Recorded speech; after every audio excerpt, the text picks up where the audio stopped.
Welcome to the Dusty Muffins, where menopause meets sisterhood and strength. We're three menopause specialists coming together to laugh, share, and empower you through the wild ride of menopause and perimenopause. Whether you're curious, confused, or just looking for real talk, you're in the right place. We're here to answer your burning questions, educate, and advocate, all with a dash of humor and a lot of heart. So pull up your chair and join the conversation. Before we dive in, please remember, while we're doctors, we're not your doctors. This podcast is for educational purposes only and is not a substitute for medical advice. We encourage you to partner with your own medical clinician to address your unique health needs. This is the Dusty Muffins.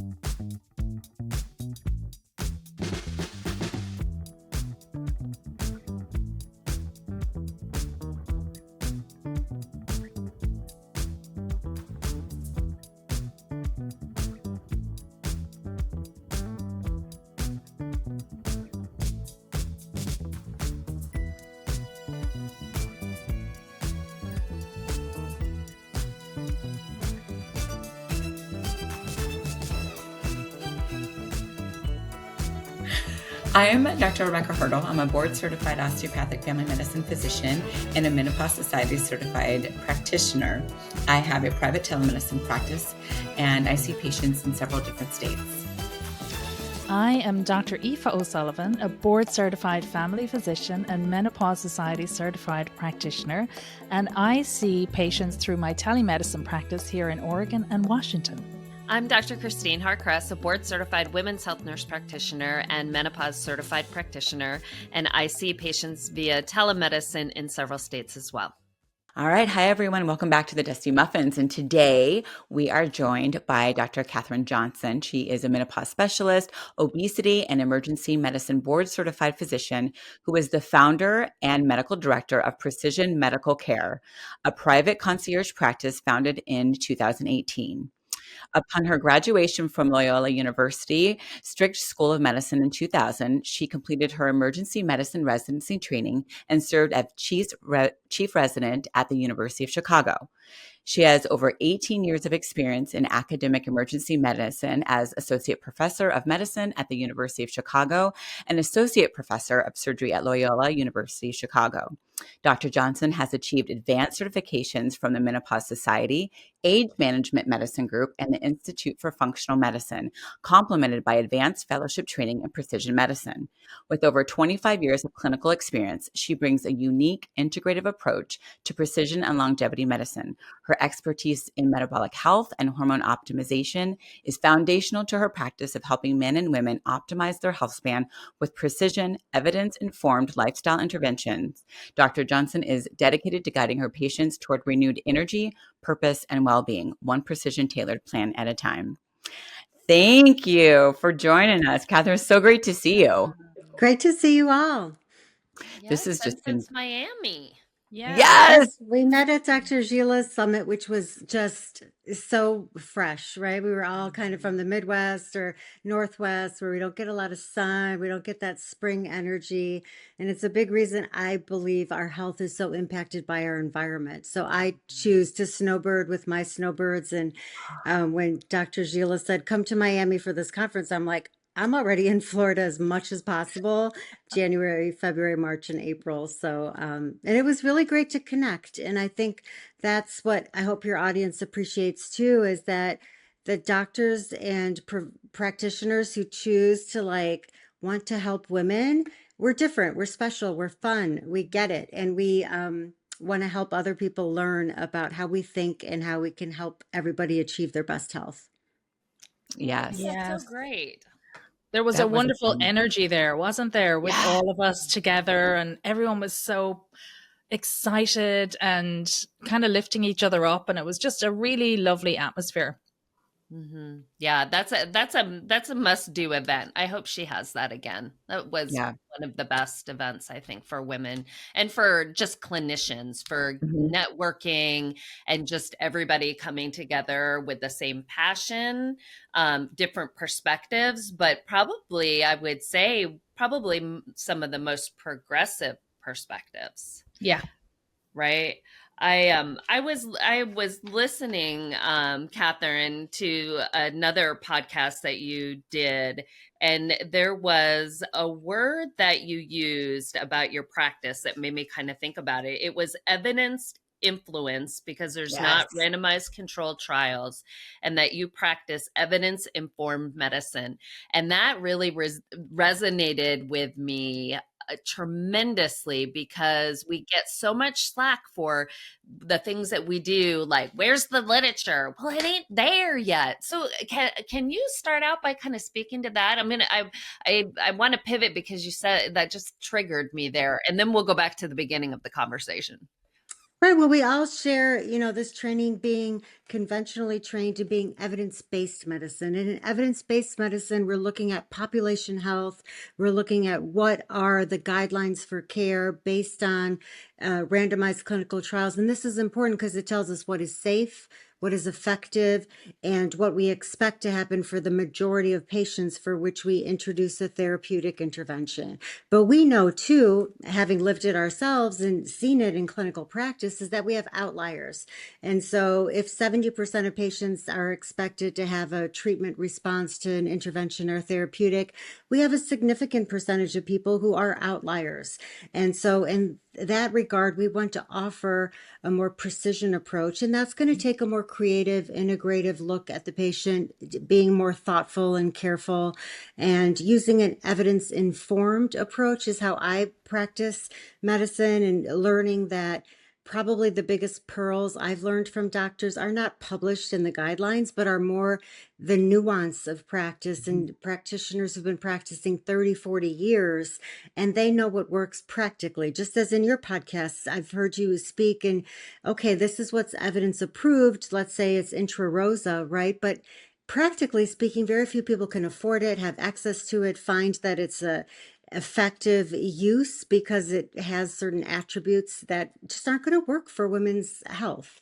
And so how we as practitioners create that workaround where we're problem solving so we can get you to the outcome of health by using maybe a less conventional approach. And then evidence influenced medicine is really what I think keeps us busy is people are hearing what social media influencers are saying, and they might be saying it because their audience, they're trying to influence them to maybe buy a product or a supplement or whatever they're selling, and whatever advice they're giving.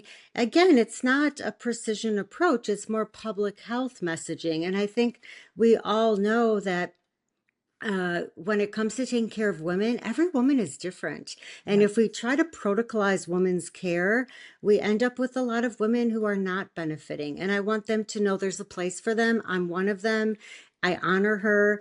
I choose to listen to her, care for her, and offer her very creative solutions that I may be getting a lot of phone calls from pharmacies, from other doctors asking, why are you doing? And I can send papers that inform my practice to let them know what I'm doing is safe. It may not be conventional, but I'm not here to create any harm. I'm here to actually study women more carefully because we know very well that we haven't been studied very well. We have a lot of questions. And on the front lines of women's health, we hear and see where we have gaps in care, and we try to match and reconcile those deficiencies in care.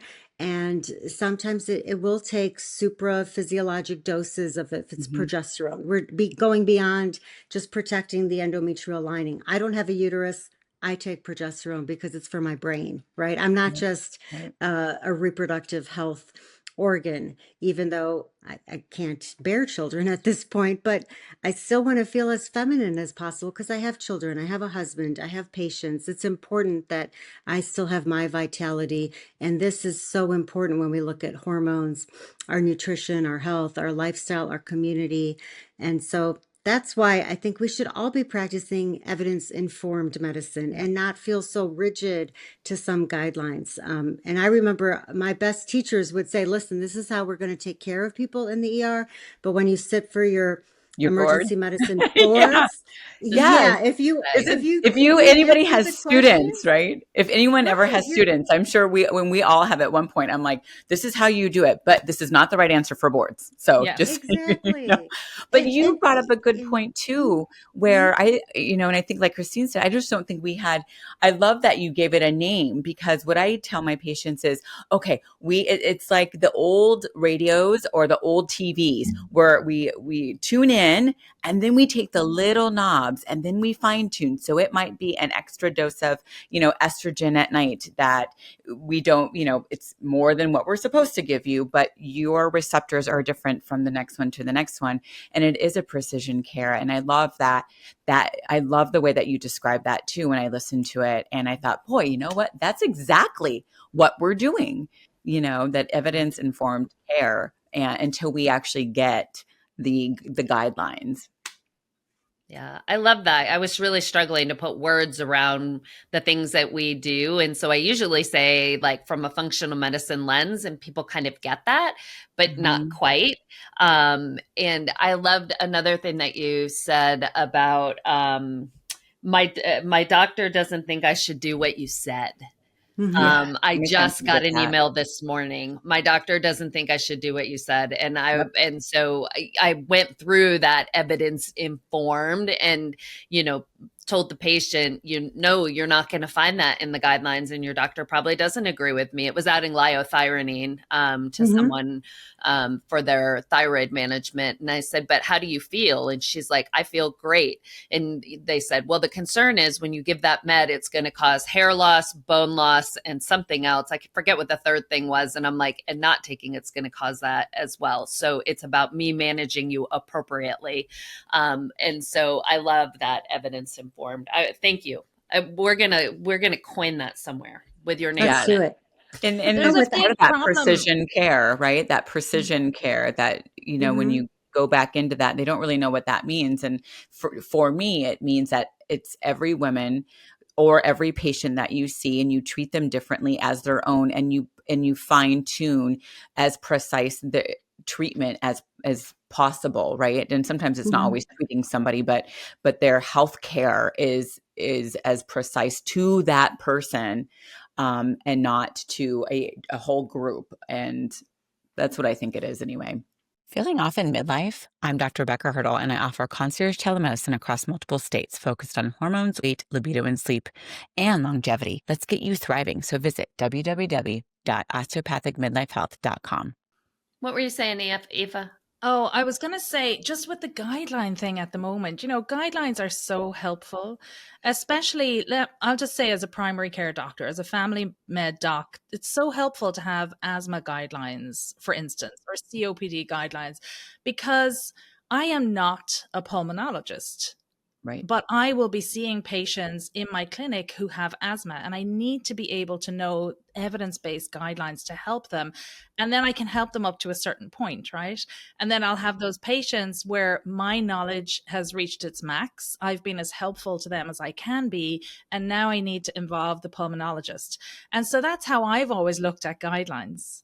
But in the menopause kind of longevity space at the moment, there are doctors out there saying that you have to stick to the guidelines, stick to the guidelines. And I think those of us in the space seeing patients every day know that the guidelines are helpful, but you don't live and die by guidelines when you specialize in something and you've seen thousands of patients and you've seen what works and what doesn't work.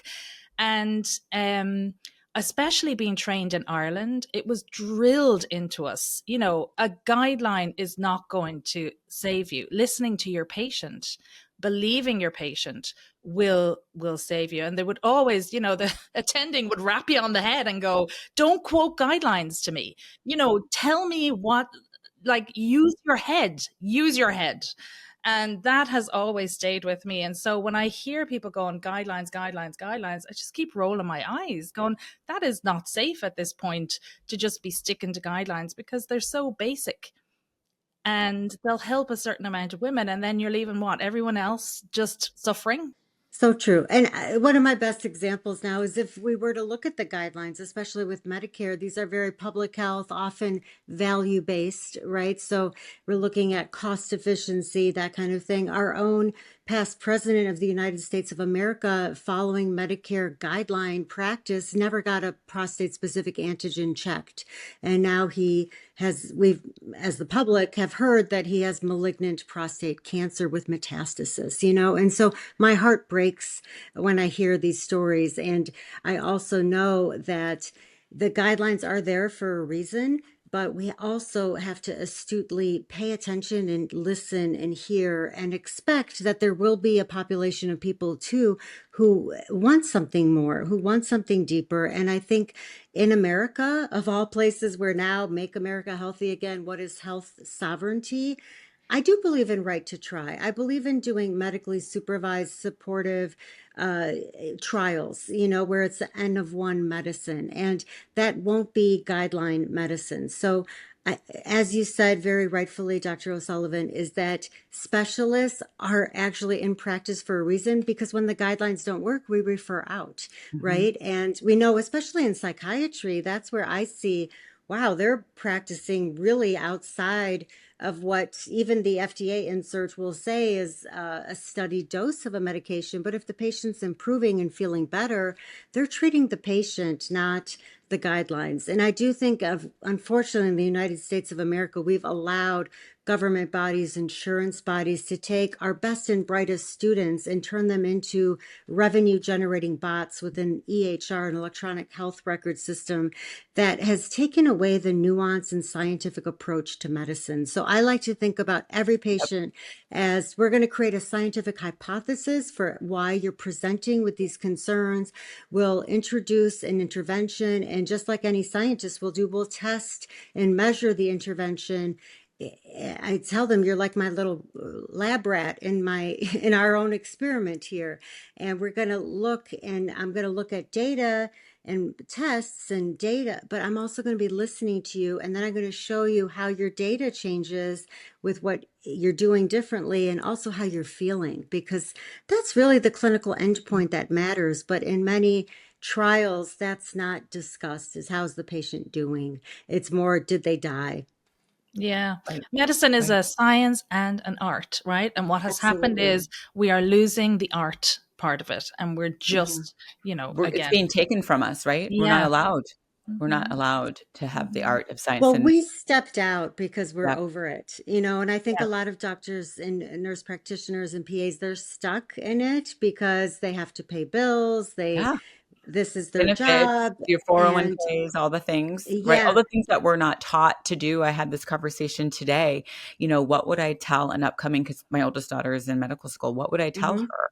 Can she, we're never taught, can you do a 401 on your own without being employed? Can you get disability insurance? Can you do all the things like a private Hmm. business owner can do and feel safe and get your own healthcare insurance to not feel trapped? Because that's Right. what it feels like, right? That's what it is. We've all been there.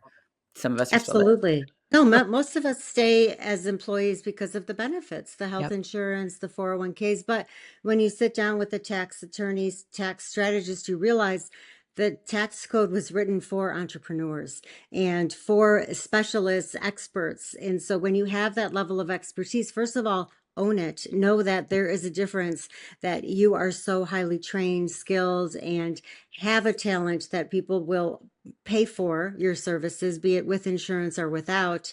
I tried to take insurance and realized it's not the right model for Yep. what I like to do. And that is, I do think the data is helpful, and sitting there figuring out diagnosis codes for insurance companies to create reimbursement is not a good use of my time.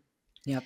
So Absolutely. you had such an interesting path. Like, how does one go, or what is the catalyst from going from emergency medicine and academics into precision care and menopause care? Because you went from acute, treat it and treat it, to preventative. So what was the story behind that? Really, it came from my own family. I lost my father really young. He was only 63, and it was at a time of life where I had very young children, and My dad was an immigrant from Greece, and he always taught me, kiddo, you can do anything.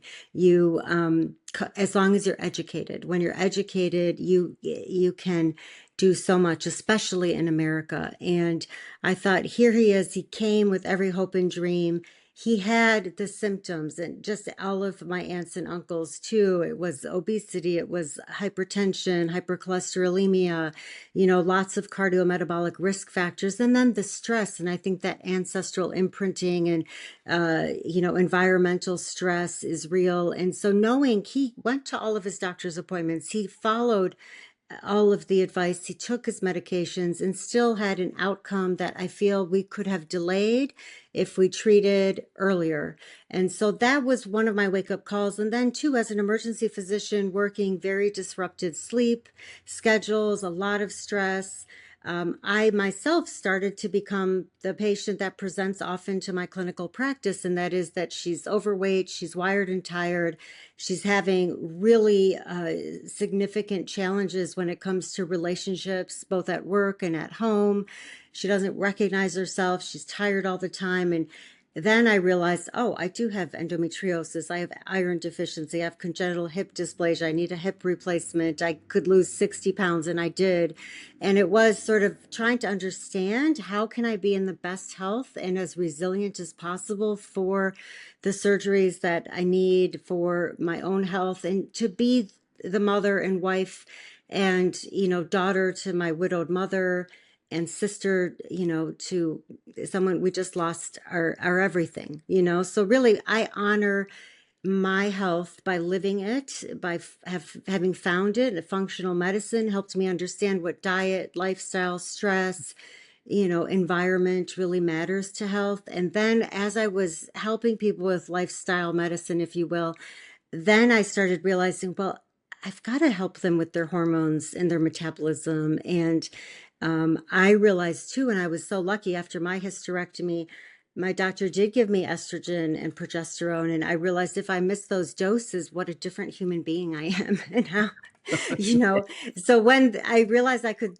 get Menopause Society certified, obesity medicine certified, learning that medicine really helped me understand why I was able to feel better with the therapies and the changes I made in my own health approach. So I do think your mess can become your message. And I find this a lot with our colleagues, is that they struggled with conventional medicine. They did all the right things, and they realized, okay, I am an outlier. I didn't realize what a highly sensitive person I was until I started having all of these allergic reactions to things I tolerated without incident in my 20s, 30s, and even early 40s. Yeah. Yeah, absolutely.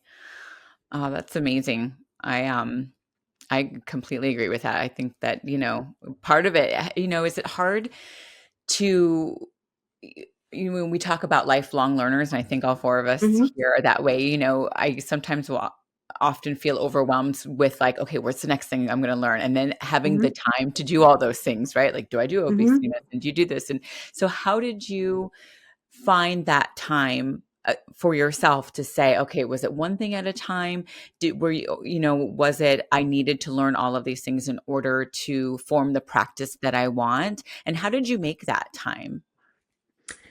So I call my benefactor to the practice my husband, because he allowed me to have the financial liberty to not work as an emergency physician, which is, hundreds of thousands of dollars of income that I wasn't earning, and then hundreds of thousands of dollars of time and coursework invested. Yeah. So I do think having that financial security is a big piece of it. Also, a partner as a spouse who, we have teenage children at the time.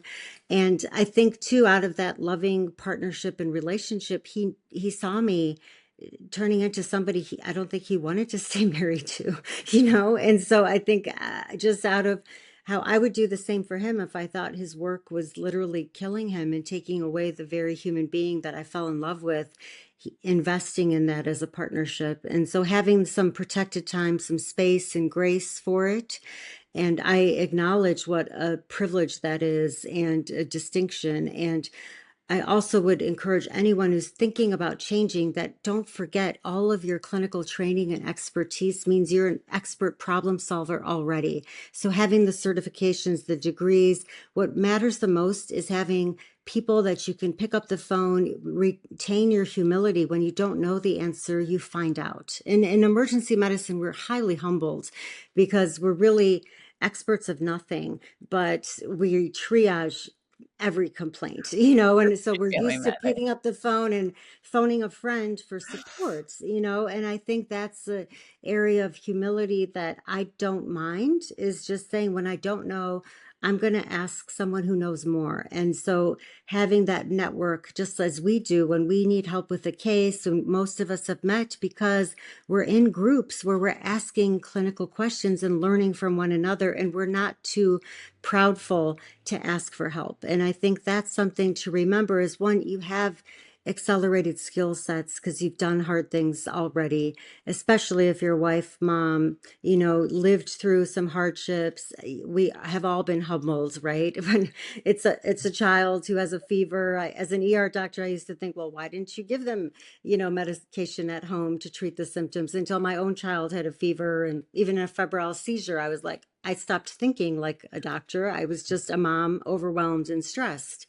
And so I think the more we learn, the more we offer to give. And I think that's really what I care most about, is how I can give back more. And it is a challenge when we're not in an insurance model. It's frustrating because I can't take care of everybody, but I also know when I can help those who are at the top of an organization, who are deciding on policy, insurance benefits, leading families, leading communities because of their position of privilege too, that we will make change and impact. And I do think we're all white women, right, who can afford to take some time off and just talk about our health and challenges. But how we bring this level of nuanced care to a greater community will take a whole village, a whole international global community. And one thing I know about women is we're strong and we can go into total tiger mom mode and get after it. And that's why I go to the conferences. I take every call from another woman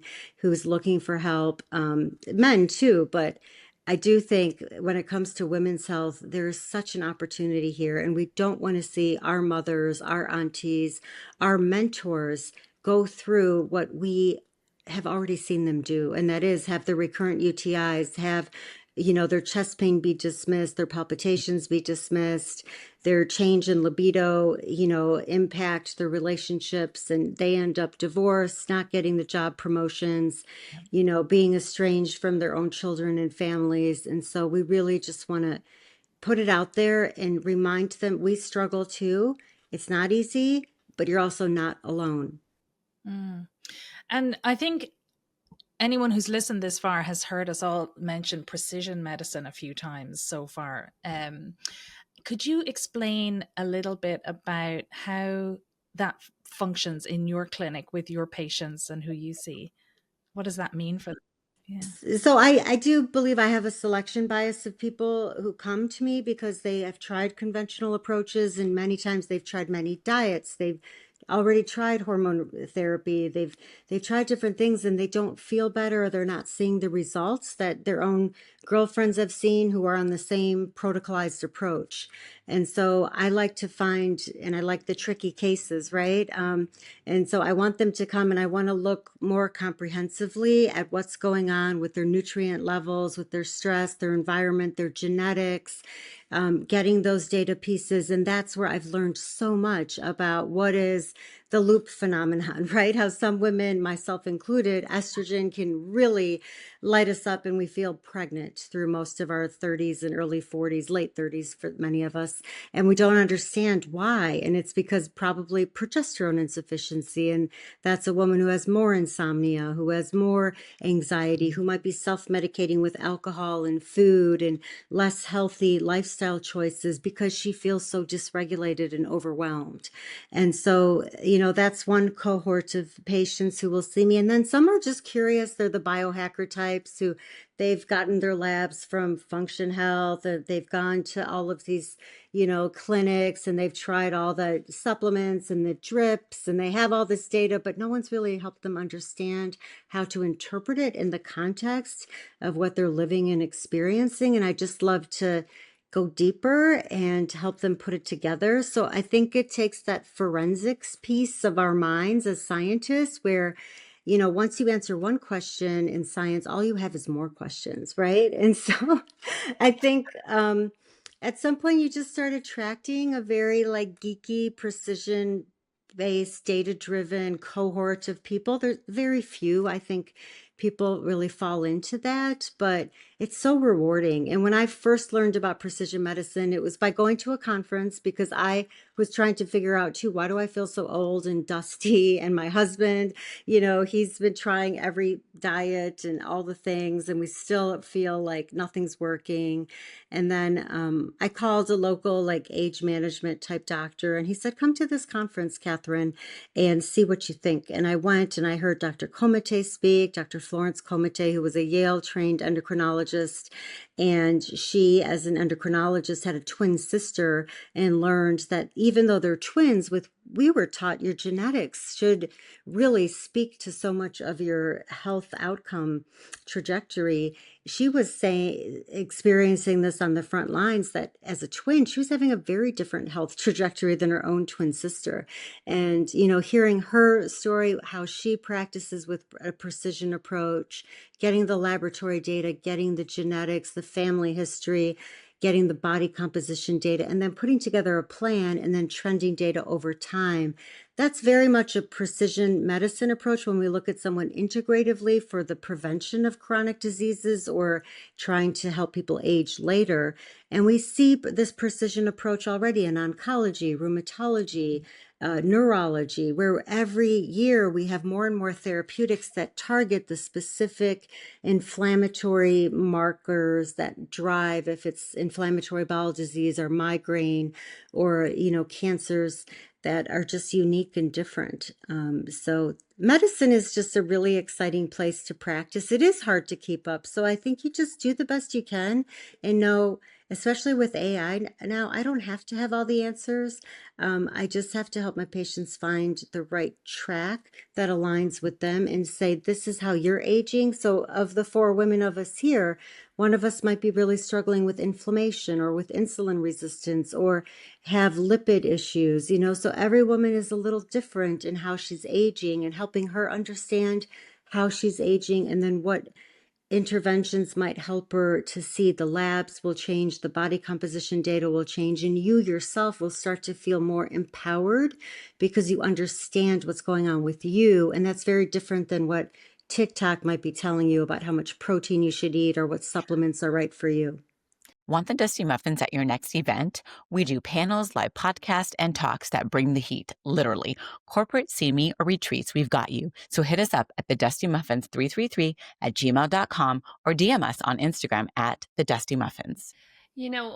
For our clinician listeners, I heard something that you said, which was only the second time I've ever heard it, and they both happened in the same week because I am in a functional medicine course, but it was about the assessment piece and about that chronological longitudinal data and about life events having impact on metabolic health. And I know learning from the course, and I haven't figured out how to quite do it as a clinician, but getting, what happened to your mother in utero and what were some of the major life events or traumas across your lifespan to help put that piece together. Can you speak to how you approach that with patients? Because I'm thinking from a clinician, my gosh, how am I going to go back to in utero? Will the patient know anyway? And then can you give a couple of examples of things you've seen from a metabolic perspective that you are like, Absolutely.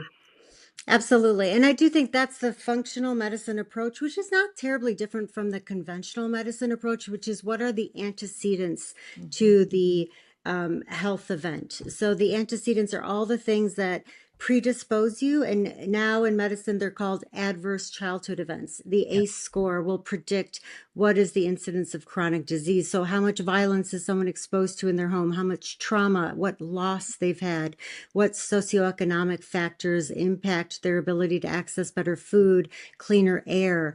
So real life examples here in Chicago, where I trained on the south side of Chicago, the air quality is very different than in the suburbs or the north side of Chicago. And that transcends significantly to what is the data for asthma, reactive airway disease, hospital rates and utilization for that thing.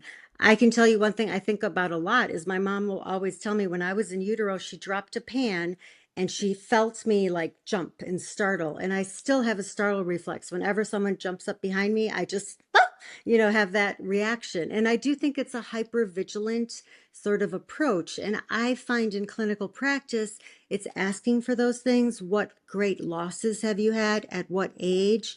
And then often later, it's not usually at the first or second visit. It depends on how comfortable someone is. And sometimes we repress difficult things, but I'll give you some examples. Let's say it's a woman who's lost 80 pounds of weight, and now all of a sudden men are looking at her differently. She'll remember how somebody sexually assaulted her at a young age when she was very vulnerable, and she didn't really know how to process that. She just knew that if she carried extra weight and no one looked at her, she'd be safer for that. And I think understanding, one of the greatest things, especially in obesity medicine, is how does our energy regulation get hacked? I do think stress is a big part of it. And so often my patients will have in common they're parenting a child with special needs, they've lost a child, they've had a significant vulnerability related to their own health or that of a loved one. And that level of, I don't feel safe, I don't know what is safe, it's more like a fear-based place. And that could be because there was such violence or trauma or impeachment of health status. It does manifest. And that was, I think, best studied in the telomere shortening, which is highest in women with children of special needs. And I think understanding that as caregivers, we're doing everything we can to take care of everyone else, and it does take a toll on our own longevity.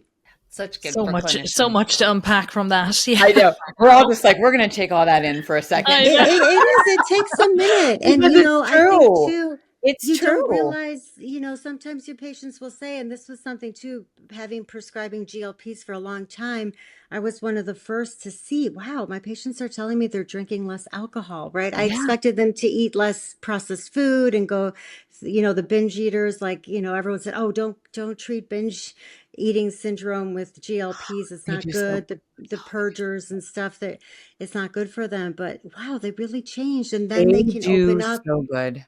Yeah, they can talk about it. And I think too, one thing I learned from functional medicine too is the breastfed baby knows how to come off the breast and to say what is satiety, whereas the bottle fed baby is often overfed and then we burp out the extra, right? And being a mom of twins who, same thing, like I was just as an ER doctor, work hard, go, go, go.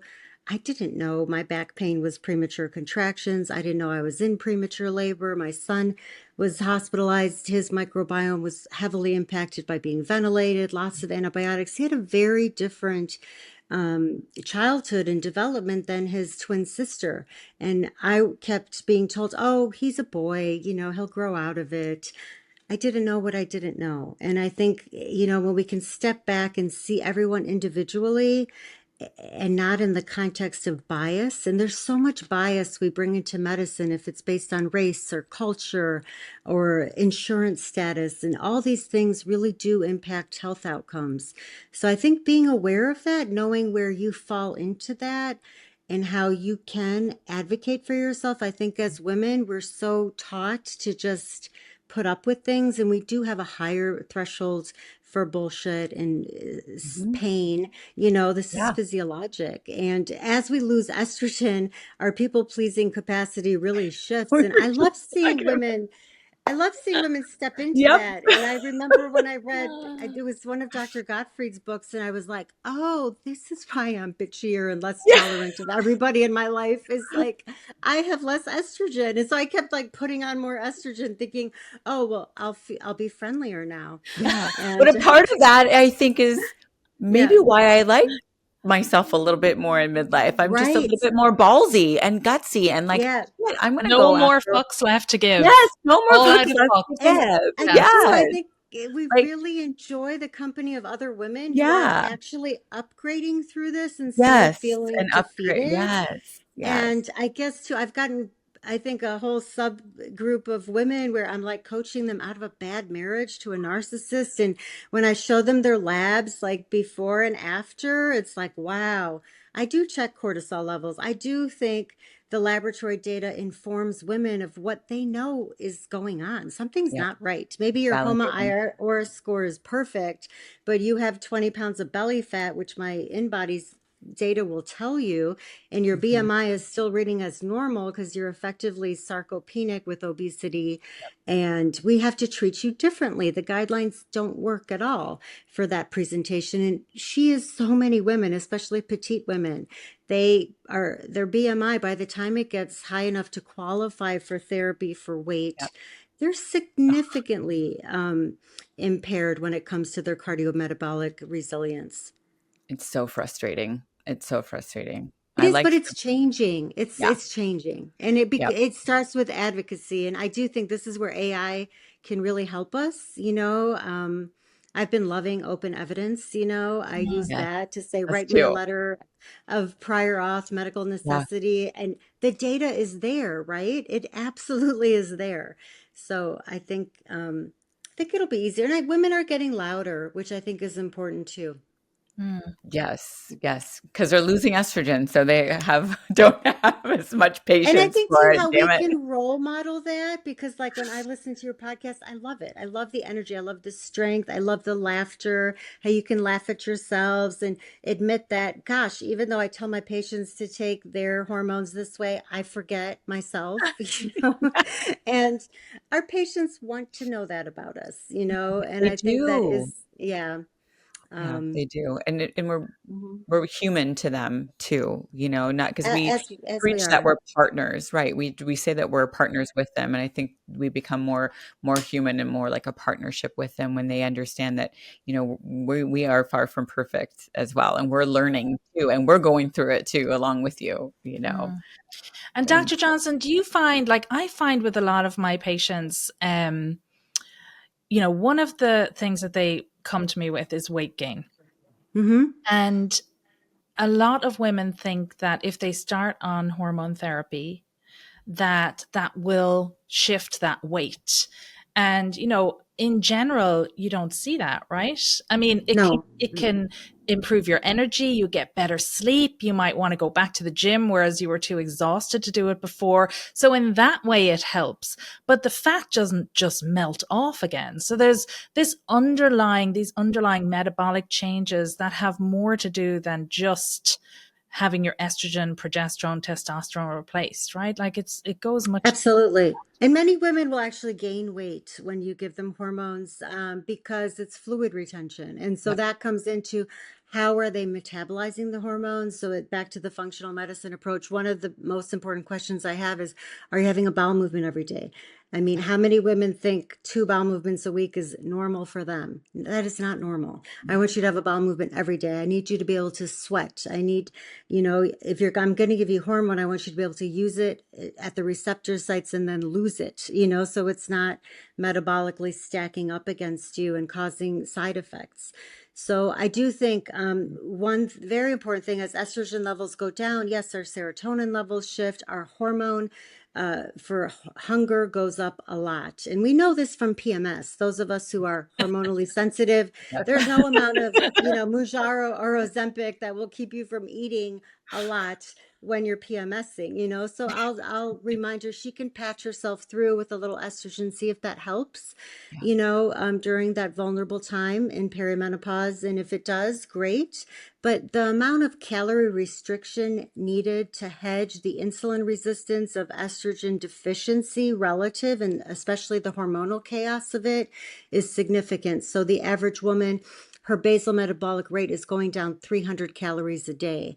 So you can see where if I have a petite woman whose basal metabolic rate is only 1,200 calories a day, asking her to eat only 900 calories a day while prioritizing protein and fiber, that will work. But actually, how it happens in practice feels like deprivation. It feels like sugar withdrawal. It feels restrictive, and then it can counter into binge behavior. And especially if they've been told, oh, you'll take your hormones and everything will just line up.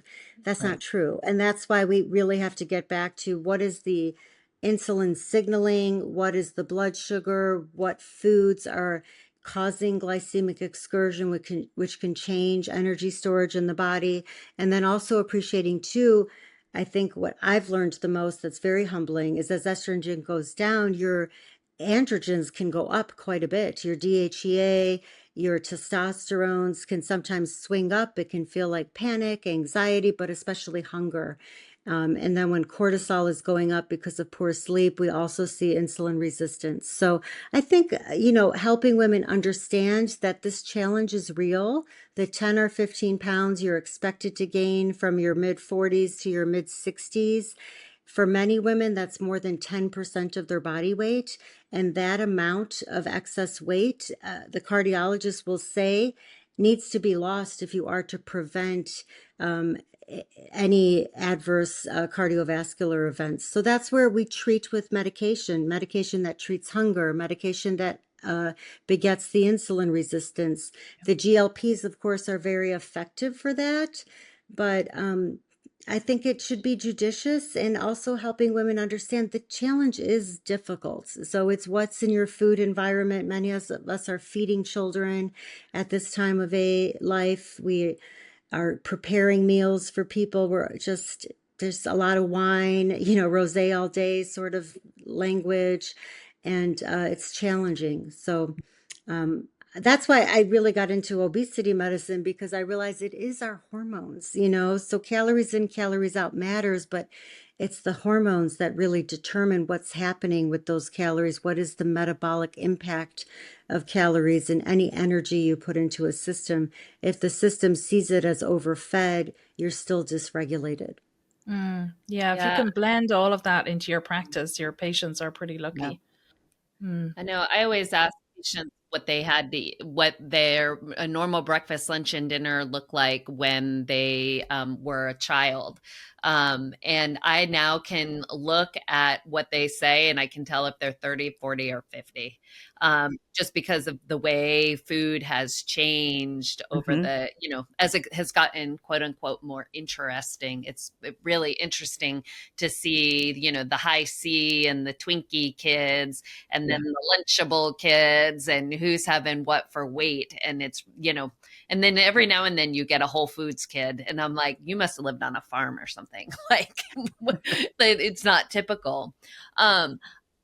I saw that, it's so controversial about fasting, but I saw a clip about fasting being part of longevity medicine. What are your recommendations and thoughts on fasting, on intermittent fasting? I personalize feeding and fasting regimens for each of my patients, and it's based on their lifestyle, their data. For women especially, it's also their thyroid metabolism, because I do think many women who have thyroid sensitivities will not fast well. Our free T3 levels and insulin levels really go together. And she'll tell you, if I miss breakfast or lunch, I'm shaky, I have Mm-hmm. brain fog, I get colds. She's not going to do well with that level of fasting. I do think fasting, changing when you eat, is one tool, because if you limit the feeds, then you can eat more and the calorie math will work. So it's a one option. The other option would be keeping your feeds, having 30 grams of protein a day with 3 feeds and keeping it less than, let's say, 1,200 calories a day for many women who are seeking a calorie deficit. The data for longevity is pretty clear that caloric restriction will be a hormetic stressor on the body that's positive. And what happens is when the body is getting less nutrient sensing, it tends to upregulate pathways of efficiency. So cyclic AMP kinase goes up, mTOR signaling goes down, and the body starts to use stored energy for fuel. And when it does that, it becomes depleted. And then you start getting this regenerative effect where you have some pathways of autophagy, if you will, where you're like cleaning out all of the lymph and all of the, you tend to, when you fast, you make more urine, you're sweating differently, metabolic efficiency goes up, and then you have a system that's much more efficient. So leveraging that a little bit, as well as can be tolerated, I think is very nuanced per person. And that's where wearables can be helpful. Wearing a continuous glucose monitor can help people understand, what is hunger? Is it because my sugar's low? Or is it because it's time to eat? And how we might shift our chronological, circadian feeding rhythm into something that's healthier. And then also determining what foods we can eat. So someone who eats a couple eggs for breakfast and a little bit of avocado will have a very different metabolic impact than someone who has a bowl of Frosted Flakes and a jam and toast, so helping her understand, that's not the breakfast that's nourishing you. I want you to get your protein, your fiber, and then you will feel fuller. You won't be as metabolically compromised when it comes to your blood sugar going up and down. So my husband Dave is an oncologist, med-onc, and they use the intermittent fasting quite a lot for patients who are going through chemo treatments.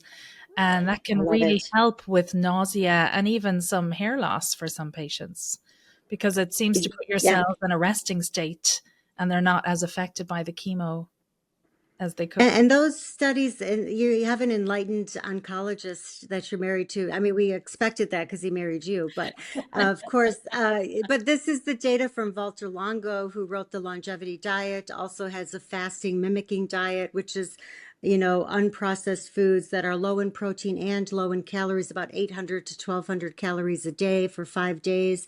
And he showed at the University of Southern California that the fasted cohorts who were getting chemotherapies had better outcomes. I'm a little surprised about the hair loss, but I think it's brilliant. The body is amazing. When you feed it a little less, it upregulates efficiency. Now, this is not to be done, of course, if you're pregnant, if you are lean. When you don't have enough body fat to live off the land, fasting is not a good idea. It will sabotage health significantly. Your sex hormone binding globulin will go up, your hormones will go down, you'll feel appropriately like trash. But when you have a little extra, so that means by percentage body fat, women often need at least 15% body fat. Men need about 10% body fat to make healthy hormones. Athletes might shift that a little bit more, and some people do better with a little extra, especially as we age. A little extra weight is quite protective. So again, this is the precision approach, is helping people understand. Often, especially in America, we're overfeeding overfed bodies and thinking to ourselves, what are we nourishing ourselves with? What is it doing to our health metabolically from a nourishment perspective? And how can we more precisely match the demands of energy with the demands of consumption and metabolism? So important. Awesome. Yeah. Well, this has been absolutely, we could talk for hours. That's part of the issue, right? Like I could too. I love to talk I know about we could talk for hours. So if you Mhm. had one key takeaway for our listeners who want to start optimizing their health span today as we wrap up, what would that be? Know your biomarkers, especially of metabolism. That'll be your blood pressure, your HDL, your triglycerides, your fasting glucose. Those are markers that can tell you so much. And I think if you find that something isn't right and you start seeing your blood pressure's going up, your waist circumference is going up, your triglycerides are going up, and the fasting glucose is going up for you. So that for one woman could be at a level of her blood sugar is at 105, which is pre-diabetic. But for other women, they could be gaining lots of weight and their fasting blood sugar is still only 85 or 90. So they're told they're normal, but if we went a little deeper and checked their fasting insulin level, it might be in the double digits, which would flag us, especially in a fasted state, that their metabolism is a bit impaired. So I think we should trend data over time, which means know what our baseline data is. I do think knowing your FSH over time is helpful. Not that it needs to be rechecked a lot, but I do think FSH is a very important marker of ovarian aging, especially for younger women. If they see it high and they're less than 45, we absolutely want them to get seen, because often we can modify that. I do believe ovarian aging is a modifiable risk factor, as I think all organ aging can be modified. But as women, our ovaries are aging the fastest, and this is an area of research that I find fascinating. So if something's not right with your cycle, you're feeling differently, don't hesitate to seek the specialty services of someone who can look at you with a nuanced approach and help you understand how it's changing, because our hormones do change from hour to hour. So it's the trend over time in the context of symptoms. And Dr. Johnson, we'll also put this in the show notes, but for our listeners, if somebody wanted to see you as a patient or look through your website or find you on Instagram, how would they find you? The website is myprecisionmedicalcare.com, and the Instagram, which isn't very populated, got to figure that out, is at Precision Medical Care. Myself, Catherine Johnson, MD, is my Instagram, and Dr. Agarwal, who's my partner at the Precision Medical Care practice, is there. And then we also are trying to build out a precision lab panels. So if you wanted to check your biomarkers, and I've heard you say this on other podcasts, what a woman's LP(a) is, ApoB, some baseline markers. Precision lab panels is a place where you can just pick a few tests of interest, and without a physician's order, it will be under my name, and I'll be checking if something's out of range. I'll personally call you on the phone and help you find somebody to sort through what to do about any abnormal results. So we do want to democratize access. In our private practice, it's definitely priced differently, but I do think we should have a broader approach. And we have colleagues, of course, who take insurance, which is important, MIDI Health, My Alloy, all of these services, I think, are really advancing nicely. Every menopause conference I've been to for the last 5-6 years has been sold out. I love it. I get so excited about it. And I just let everybody know it's getting menopause certified is just a few $100s, and you learn so much. I think it's one of the best guides. It includes supplements, it includes rheumatology, it includes cardiovascular health. It really looks at the whole woman, which I think is so enlightened. So of all the certifications I've achieved, I really think the menopause teaches us a lot about how we can look at a woman as a whole health system. Yeah. Thank you so much for joining us today. It's been great. such a My pleasure. pleasure. Yeah. Thank you. And you'll be Great to speaking in see you. October as well, right? So if people Yes. want to learn from you, you'll be speaking in October at the Longevity Docs Conference, the Her Longevity, is that? Her longevity on Yes. World Menopause Day in New Yes. York. So That looks And amazing. that's exciting. Looks it'll Yeah. be amazing. fun. Yeah.